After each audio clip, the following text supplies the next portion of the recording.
Assalomu alaykum yurtdoshlar.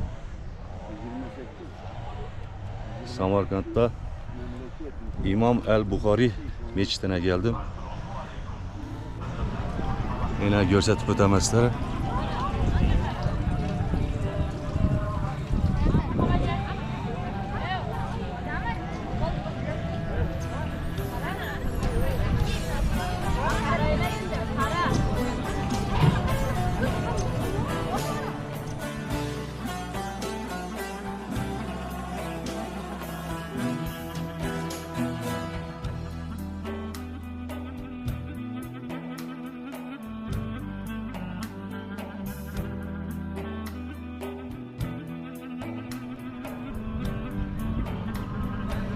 Kameradan chap yonib tutdi bilinmandan. Yanına gelseniz lekin yomon katta yer ekan.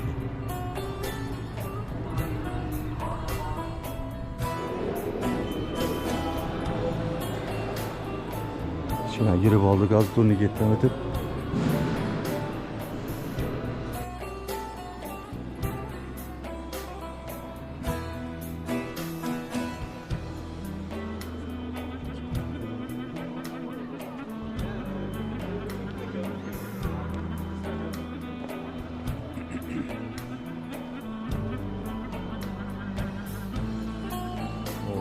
Buz yine gene jantlar.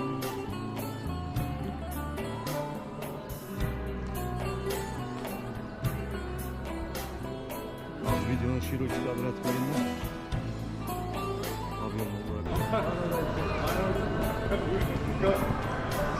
Bu ne o daştan? Daştan mı bu? Aha, Ahmet Timur. Daştan ettim.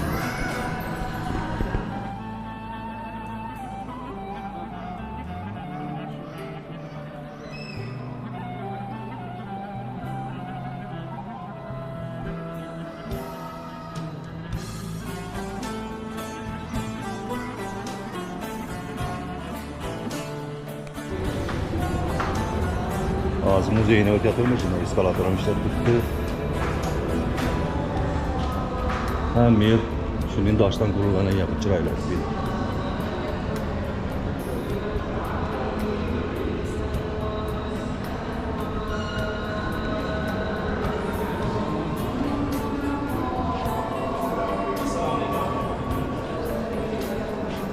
Assalomu alaykum.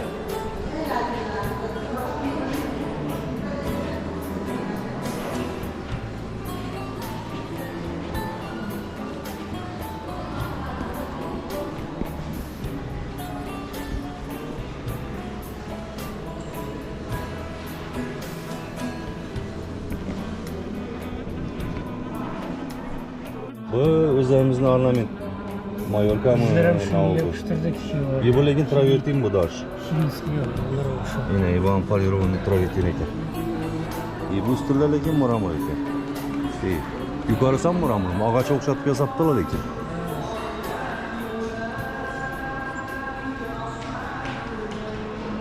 Bu ham muramur ekan. Bu ham muramur. Muzey bir anda az giremiz muzeye. Müzik katırı. Sizlar ikkinizga bir savol beraman. Mumkinmi? Daş. Hı? Daş. Endi men o'zimni fikrimni keyin bildiraman sizlarga. Endi hozir shu ustunlar borku, mermer ustuna. Ustuna qarasangizlar unda qattiq simlar chiqib turibdi. Ko'rib turibmi ustunda? Hammasida bor ekan. Ana undan bor. Hujum rasmiy tukachli mixini nog'a qo'yilgan ekan shu. Sizlar fikringizni biljekman. Nechun shunday sim chiqqan? Ichidan o topdi yine. Meni fikrim shunday edi. Bir yere qushlar qurib chiqib tashlaydi bo'lmasa-da. Shuning uchun qo'yilganmi ekan deb o'ylab turibman shu. Ana shu narsalarni, simlarni. Qushlar hozir quradi-ku yere bo'lmasa. Bilet oldingizlarmi? Yukarıdan girip paramız o.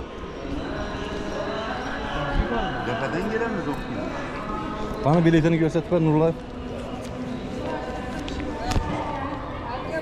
Şunun bileti ekan ha. Adam başına 50 ming so'm.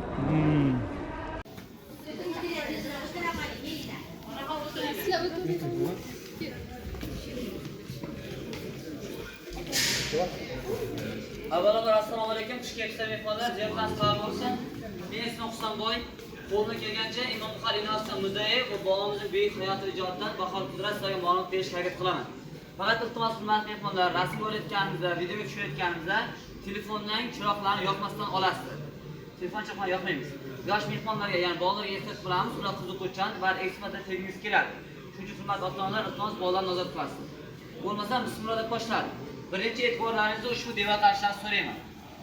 Bu devorda Imom Buxoriy bobomizning Al-Jomi as-Sahih asaridagi eng mashhur hadislardan namunalar keltirilgan.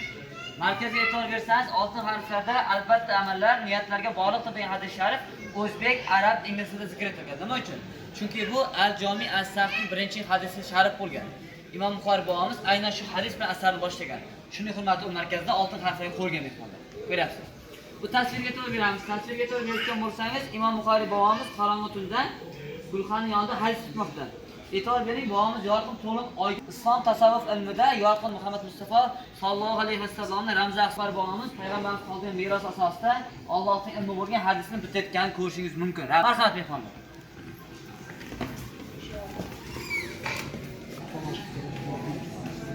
Hurmatli mehmonlar, bu yerda payg'ambarimiz Muhammad Mustafa sallallohu alayhi vasallamning muborak ismi shariflari zikr etilgan. Bilasizlar, payg'ambarimiz ismlari bitta bo'lmagan, ko'p bo'lgan. Bu yerda payg'ambarimiz barcha ismlari o'zbek, arab, ingliz tilida ma'nolari zikr etilgan. Biz bilgan eng mashhur ismlar Muhammad bo'lsa, ma'nosi maqtaluvchi, komil, yetuk, nabiy, payg'ambar, jabbor, oliy, qadr ulug' yoki ahmaq, Allohga hamd aytuvchi yoki oqib, payg'ambarlar oxiri. Nima uchun oqib? Chunki Qur'oni Karimda zikr etilgan Muhammad Mustafa sallallohu alayhi vasallamdan so'ng yer yuziga boshqa payg'ambar jo'natilmaydi. Bu kishi payg'ambarlar oxiri so'nggi hisoblanadi. Shuncha kishiga oqib, ya'ni payg'ambarlarning oxiri degan unvon berilgan. Ko'ryapsiz. Mehmonlar ortga o'girlamiz. Ortga o'girsak, ortda Qur'oni Karim kitobida zikr etilgan 25 payg'ambar ko'rishingiz mumkin. Bu tarafga qarang, mana birinchi raqamda Odam alayhissalom, ikkida Idris alayhissalom, uchta Nuh alayhissalom, to'rtta Hud, beshta Solih, oltida Ibrohim alayhissalom, yettida Lut alayhissalom, sakkizida Ismoil alayhissalom. Xuddi shunday raqam tartib bilan o'ng qo'lga qarab harakatlanib boraverasiz. Ko'ryapsiz, 25-raqamda Muhammad Mustafa sallallohu alayhi vasallamning muborak ismi shariflari kelib to'xtaydi. Demak, hurmatli mehmonlar, Qur'oni Karimda faqat 25 payg'ambarning ismini zikr etilgan. 124 Hurmatli mehmonlar, bu isbatga e'tibor bering, bu ramziy holatda ko'ryapsiz, daraxtga o'xshatib qo'yilgan. Daraxtni biz ko'pincha sajara misolida ko'ramiz. Ya'ni bu orqali payg'ambarimizning muborak sajaralari zikr etilgan. Alixon To'ra Sog'inning Tarixi Muhammadiy asari bor. O'sha Tarixi Muhammadiy asarida yoziladi. Payg'ambarimizning ajdodlari Ibrohim Ismoil alayhissalomga, tub bor taqalishi esa Odam alayhissalomga boradi deyiladi. Bilasiz, Tarixi Muhammadiy asari islom dini va payg'ambarimiz tarixi bo'yicha juda ishonchli, mufassal yozilgan asar hisoblanadi. Hurmatli mehmonlar, bu yerda siz hujra-i saodatni ko'rishingiz mumkin hozir. Hujra-i saodat, ya'ni payg'ambarimiz Muhammad Mustafa sallallohu alayhi vasallam yashagan Madinadagi uylari. Saudiya Arabiston ulamolarining maslahat va ko'maklari, tavsiyalar asosida bu yerda tasvirlangan. Xuddi o'zidek qilishga harakat qilingan. Ko'ryapsiz. Qarang, payg'ambar yashagan joylar. Tomlarga e'tibor bering, oddiy. Ko'ryapsizmi? Payg'ambarimiz Allohning rasuli bo'lgani bilan juda faqirona yashaganlar. Nihoyatda faqirona yashaganlar. Ba'zi xorijlar uylaridan chiqayotganda qornlariga tosh bog'lab chiqqanlar. Ochligini bildirmaslik uchun. Kiyimlar ostida. Ko'ryapsiz. Hurmatli mehmonlar, yuqoriga e'tibor berasiz. Yuqorida islom dinining 622-yildan to 1922-yilgacha bo'lgan davrda dunyoga tarqalish qilingan. Bilasiz, muqaddas islom dini bu yurtimizga milodiy 8-asr, ya'ni 705-yilda kirib keladi. O'shanda Xitoy va Ibn Muslim boshidagi arab qo'shinlari mamlakatimiz xalqiga muqaddas islom yoyadi. Bu yerda esa payg'ambarimizdan eng ko'p hadis rivoyat qilib olgan sahoba ikromlar bor. Ular orasida mo'minlar onasi Oysha onamiz bor. Oysha onamiz xalifa Abu-Bakr qizlari, mo'minlar onasi. Oysha onamizdan 2210 ta hadis rivoyat qilgan, ko'ryapsiz. 2210 ta. Bu bo'yicha yetakchi Abu Hurayra radhiyallohu anhu hisoblanadi. Abu Hurayra radhiyallohu anhudan 5374 ta hadis rivoyat qilingan. Ko'ryapsiz? 5374 ta kishi birinchi o'rinda turadi. Abu Hurayra bu kishining asl ismlari emas, mutaxassislari. Asl ismi Abdurahmon bo'lgan, payg'ambar tomonidan qo'yilgan. Abu Hurayraning ma'nosi mushkil otasi degan ma'noni bildiradi. Chunki Abu Hurayra radhiyallohu anhu juda ham mushkilga mehribon inson bo'lgan. Nihoyatda. Tushunasizlar mehmonlar? Mehmonlar to'g'ri qaraymiz, qo'yin qarasak, islom olamida mashhur bo'lgan to'qqizta sahih hadislar qo'shilgan mumkin. Bilasiz, islom olamida to'qqizta sahih hadis hukmlari eng ishonchli manbalar hisoblanadi. Birinchi Imom Ahmad Hanbal, Imom Malik, imom Zolimiy, imom Moja, markazda esa dunyoda Qur'oni Karimdan keyin ikkinchi o'rinda turuvchi muqaddas kitob, ya'ni Al-Jami as-Sahih yoki Sahih al-Buxoriy asarining 17-asrda ko'chirilgan haqiqiy nusxasi. Musulmonlar uchun bu Qur'oni Karimdagi ikkinchi manba hisoblanadi. Masalan, bu yerda imom Muslimning Sahih Muslim hadislari, imom Termiziy bobomizning Sunan Termiziy hadislar to'plamalari. Pastda gilamlar, shamchiroqlar, sandiqlar, ko'ryapsizlar? O'ng qo'l tarafda hatto darvozasi ham bor, ko'ryapsiz. Bu imom Buxoriy davridagi, ya'ni 9-asrdagi shorat shunda bo'lganidan darak beradi. Chap qo'l tarafga e'tibor bersak, bu yerda mana makkatni ko'ryapsizlar. Ya'ni imom Buxoriy bobomizning Buxoroda ta'lim olish jarayoni. Imom Buxoriy bobomizning hadis bo'yicha birinchi ustozi Shayx Dohiliy bo'lgan. Aynan Shayx Dohiliydan ta'lim olayotganining ramziy maket holati. Yuqorida roliga ham bo'lyapti, ko'ryapsiz, filmi ham, kichkincha.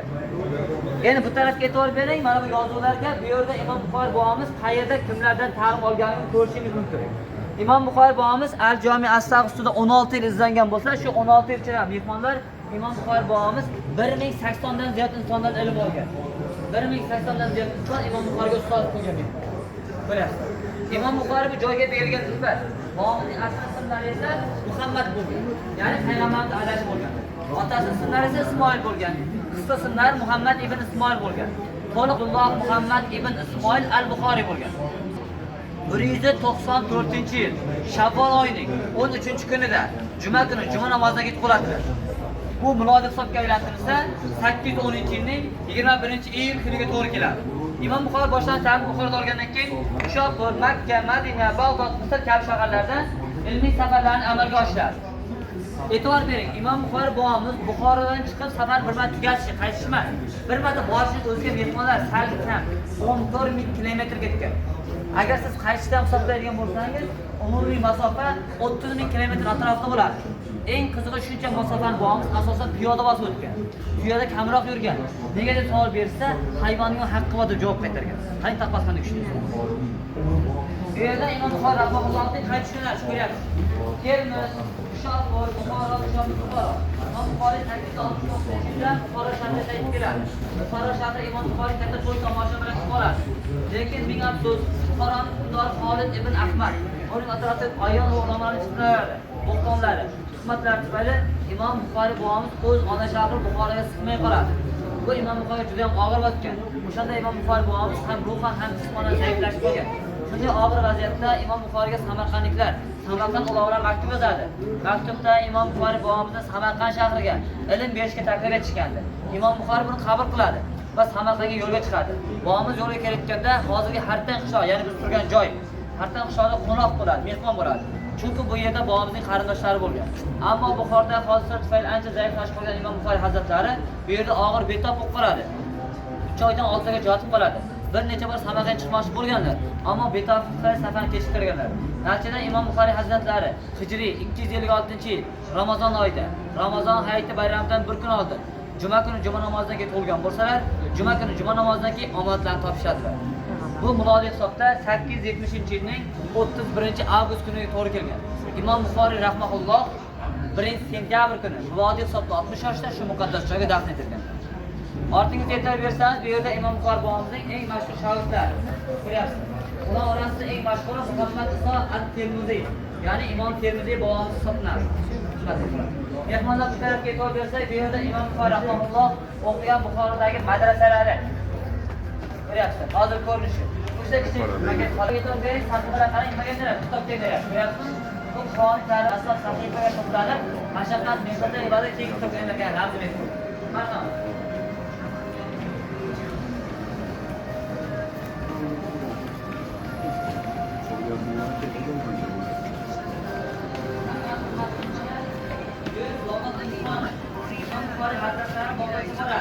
Bozorga borganda Imom Buxoriy shon shuhratini ko'pchilik ko'ra olmaydi. Shuning uchun ular Imom Buxoriyga fiqh tayyorlashadi, uydirma qilishadi. Shuning uchun 10 ta ulamo yig'ilib Imom Buxoriyga 10 tadan, jami 100 ta hadisdan savol tayyorlaydi. Lekin ular atayin hadislarning roviysini, ya'ni aytuvchini soni chakashtirib berishadi. Imom Buxoriy hazratlari esa bu chakashishlarni sezib, hammasini bir-birma-bir, ya'ni 100 ta hadis birma-bir to'g'rilab aytib beradi. Yig'ilganlarning hammasini sharmanda qiladi. Ular Imom Buxoriydan uzr so'rab, undan kechirim so'rashadi va duo Mehmonlar 7 yoshdan 12 yoshga bo'lgan bolalar yoniga kelib turishar kerak. 7 yaşdan 12 yaşgacha. Mehmonlar 7 yaşdan 12 yaşgacha bor edi.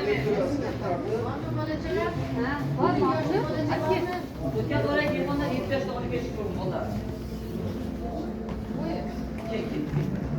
Bo'ldimi? Hammani hurmatli mehmonlar, o'sha bo'yimiz bor. 7 yoshdan 12 yoshga to'lgan bolalarga mumkin. Bizdan kirib tomosha qilamiz. Imom Buxoriy rahmatulloh sayohat qilgan borgan shaharlarga bizdan virtual sayohat qilamiz. Mana Bu İmam Buxoriy shu. Kim ekan bu? Şeyh, yani Şeyh Rakamı, Sina şu cennete.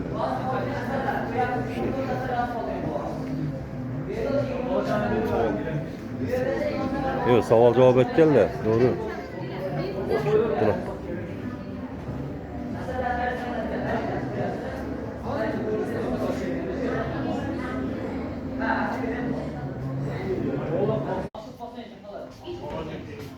Bilasizlar, bu Arjoni Astarqala birinchi hadis sharif bo'lgan dedi. O'sha hadis sharif atrofga e'tibor bering, turli tillarda, aniqrog'i 25 tilda zikr etilgan. Bu mashhur Samarqandlik Karagul muallif tayinlangan Samarqand qog'ozi. Bilasizlar, bu qog'oz juda mashhur, qadim shaxsda hozir ham mashhur. Karagul muallif bu tarafdan tayinlanadi, bilasizlar. Bu yerda esa Arjoni Astar kitobining elektron nusxa holati bizga saqlab ko'rsak bo'ladi. Bilasizlar.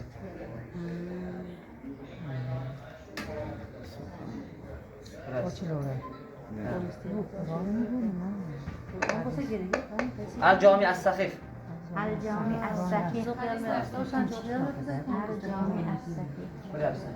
Shahodi to'planadi. Dunyoda 8 million ziyod Al-Jami as-Sahih nusxalari bor, tarixi nusxalar. Eng qadim Turkiyaning Sulaymaniya kutubxonasida saqlanadi, yarimtasi Buyuk Britaniyaning London shahrida saqlanadi ekan. Bilasizlar. Marhamat. Nimasi qilinadi? Bu yerda Al-Jami as-Sahihning 12 sahifasi o'zbek arab inglizida tafsirlari turgan ko'rsatilgan. Marhamat, kelinglar.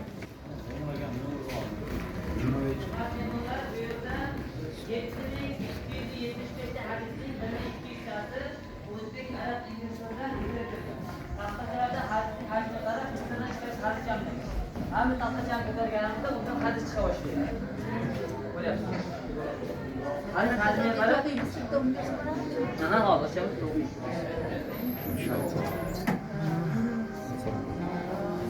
Abdullah roziyallohu anhu aytadi.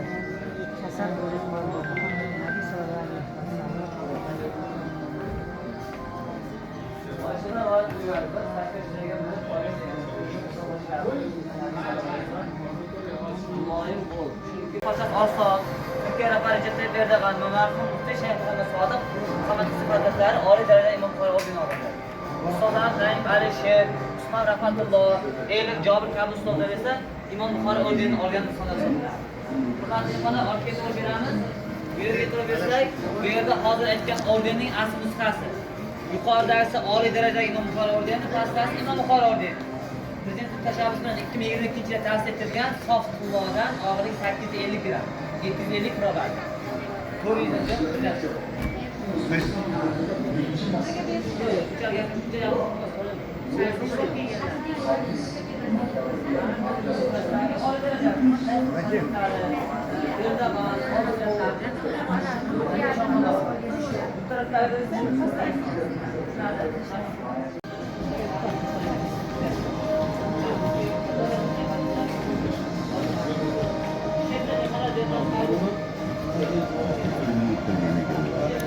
Bu nusxa İmam el-Buxoriyning ordenining nusxasi. Bu shu ordeni berilgan odamlar.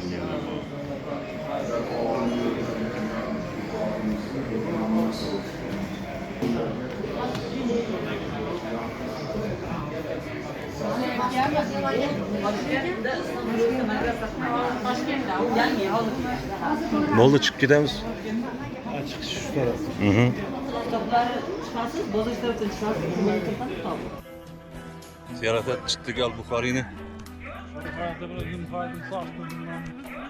Endi Samarqandning boshqa yerlarına boramiz.